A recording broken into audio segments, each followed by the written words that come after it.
So, welcome to my channel guys and अभी again मैं वही वीडियो लेके आया हूँ थ्री मोमेंट थ्योरम के बारे में, जो कि मैंने पहले 3 पार्ट आपको समझा दिए हैं।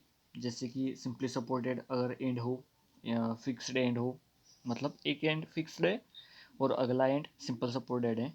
और तीसरा मैंने बताया आपको ओवरहैंग के बारे में। और अभी हम फोर्थ पार्ट उसका लेंगे, sinking of the support. Sinking of the support. तो सिंकिंग का मतलब क्या है? आपकी अगर कुछ इस तरीके से एक बीम है, यहाँ पे एक रोलर सपोर्ट है और यहाँ पे एक रोलर सपोर्ट है, तो कुछ ये पॉइंट जो है वो 2 सेंटीमीटर से या फिर 1 सेंटीमीटर से सिंक होने की कंडीशन आपको दी गई होगी। तो continuous beam three moment theorem सिर्फ हम कंटिन्यूस बीम के लिए अप्लाई करते हैं। और कब करते हैं, एक सवाल का जवाब मैंने मेरे पिछली वीडियो में नहीं दिया था। तो इसका एक एक हमारे यहाँ होता है कि काइनेमेटिक इंडिटर्मिनेंसी एंड स्टैटिक इंडिटर्मिनेंसी। तो फर्स्ट थिंग दैट मतलब पहली बात जो स्टैटिक इंडिटर्मिनेंसी है वो इन डिटर्मिनेंसी। सो स्टैटिक इंडिटर्मिनेंसी हम डिनोट करते हैं डी एस से, और काइनेमेटिक काइनेमेटिक इंडिटर्मिनेंसी हम डिनोट करते हैं डी के से। तो ये चीज़ आपको पता होनी चाहिए कि यहाँ पे डी एस हम फोर्स मेथड के लिए यूज़ करते हैं और ये डी के हम डिस्प्लेसमेंट डिस्प्लेसमेंट मेथड के लिए यूज़ करते हैं। हमारे यहाँ पे फोर्स मेथड कौन कौन से है? क्लैपेरॉन्स थ्री मोमेंट थ्योरम, यह भी हम जो स्टार्ट किया हुआ है वो फोर्स मेथड है। उसके बाद आपने सुना होगा कि कास्टिग्लिनोस थ्योरम और कंसिस्टेंट डिफॉर्मेशन मेथड, ये सब फोर्स मेथड है। और डिस्प्लेसमेंट इसमें और एक है फ्लेक्सिबिलिटी मैट्रिक्स मेथड, ये आता है फोर्स मेथड में। और डिस्प्लेसमेंट मेथड में एमडीएम जो हम कहते हैं, जिसे moment distribution method, slope deflection method and stiffness matrix method, ये 3 आते हैं डिस्प्लेसमेंट मेथड में। तो जब degree of static indeterminacy degree of kinematic indeterminacy से लेस होगी, तब हम थ्री मोमेंट थ्योरम अप्लाई करेंगे।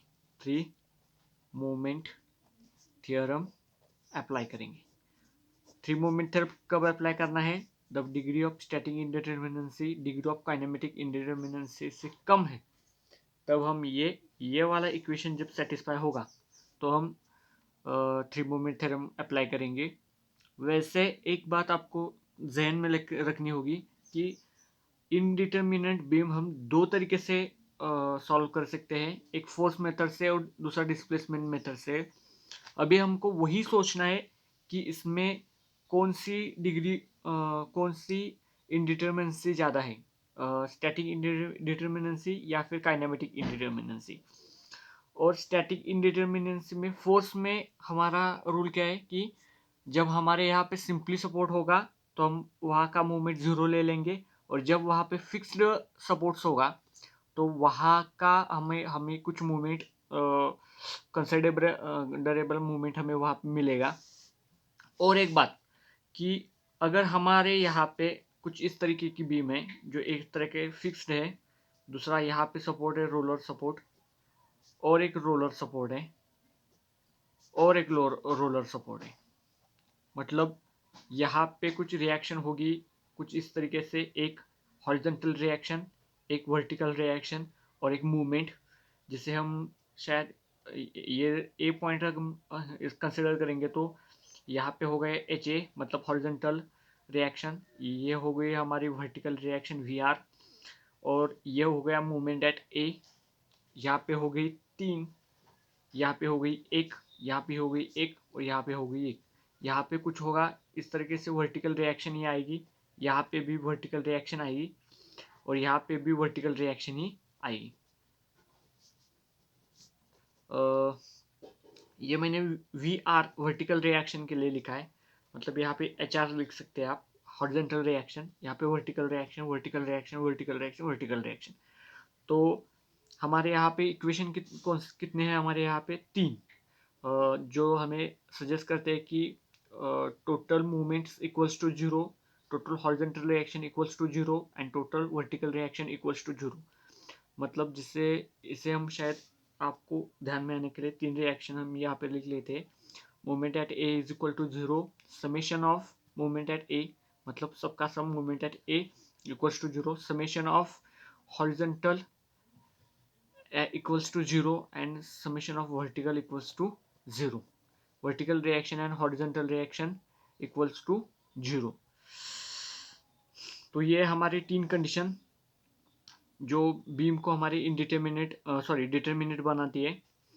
तो यहाँ पे रिएक्शन इसकी 3, यहाँ की 1, 4, 5 और 6, मतलब 6 माइनस 3 नहीं 3, 4, 5 एंड 6 माइनस 3, 3। तो इनडिटर्मिनेट हमारे कितने हुए, मतलब क्या कहते हैं हम उसे, DS degree of static indeterminacy, जिसका फॉर्मूला है कि अननोन माइनस इक्विलिब्रियम इक्वेशंस। तो इक्विलिब्रियम इक्वेशन हमारे 3 और यहाँ 6 माइनस 3, इसकी हो गई 3, तो डिग्री ऑफ स्टैटिक इनडिटर्मिनेंसी आ गई 3। मतलब यहाँ पे हमें 3 अननोन फाइंड आउट करने पड़ेंगे। उसके बाद एक बात आपको थोड़ी सी ध्यान में रखनी पड़ेगी कि हम 3 मूवमेंट थ्योरम सिर्फ 2 स्पैन के लिए ही निकाल सकते हैं। मतलब ये हो गया हमारा एक स्पैन, मतलब यहाँ पे अगर लिखने के लिए मेरे पास जगह नहीं है, लेकिन आप थोड़ा सा समझ लीजिए इस डायग्राम में से कि A point B C and D अगर रखेंगे तो ए बी सी के लिए पहले हम निकालेंगे, और उसके बाद यहाँ का जो 2 अननोन है वो 2 अननोन, और यहाँ के मतलब बी सी और डी के बीम के 2 अननोन, तो उसे हम कंपैटिबिलिटी इक्वेशन से इस 3 अननोन फोर्सेस को हम निकालेंगे। लेकिन इससे बेहतर मेरे को डिस्प्लेस मतलब मोमेंट डिस्ट्रीब्यूशन मेथड इसके लिए थोड़ा सा मैं यूज़ करता हूँ, क्योंकि अगर हम डिग्री ऑफ स्टैटिक इंडिटर्मिनेंसी ज़्यादा होगी तो काइनेमेटिक इंडिटर्मिनेंसी, तो हम ज़्यादातर डिस्प्लेसमेंट ज़्यादा, मतलब हम डिस्प्लेसमेंट मेथड यूज़ करते हैं, जैसे कि moment distribution, slope deflection and stiffness matrix method.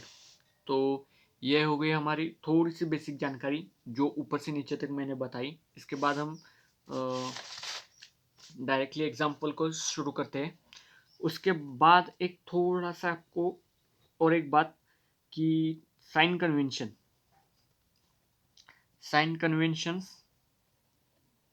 For sinking.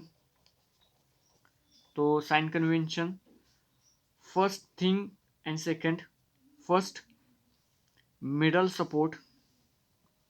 support is below and middle support is above।